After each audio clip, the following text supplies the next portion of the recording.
नमस्ते, good morning.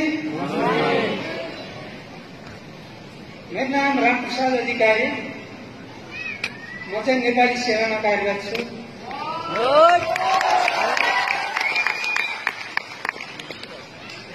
जब मेरो श्रीमतीले चाहिँ भेस्टिजको बारेमा एलजिबिटीको बारेमा बुझेर मलाई खबर गरे, उसलाई चाहिँ मैले ठिक छ तिमीले आफ्नो काम गरेर अगाडि बढ्नु भनेर मैले नै सजेसन गरेको थिएँ र ऊ अगाडि बढ्यो।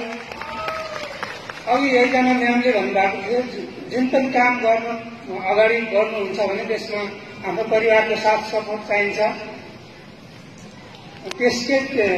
त्यसैलाई सम्झेर मैले तिमीले के गर्नुपर्छ, मेरो साथ सपोर्ट छ, मैले मेरो टाइम भएसम्म म पनि सपोर्ट गर्नेछु भनेर अगाडि बढ्नको लागि हौसला दिए र उसले दुईजना बच्चालाई पनि, मेरो दुईजना छोराछोरी छन्, उसलाई परिवारलाई खास अब म नेपाली सेनामा भएको कारणले त्यति टाइम दिन त सक्दिनँ थिएँ, तैपनि उसैले आफैले टाइम म्यानेज गरेर चाहिँ अगाडि बढिरहे र मैले पनि हौसला दिइरहेँ र उसले निरन्तरता दिएर अहिले एसिडी लेभलमा पुगेको छ।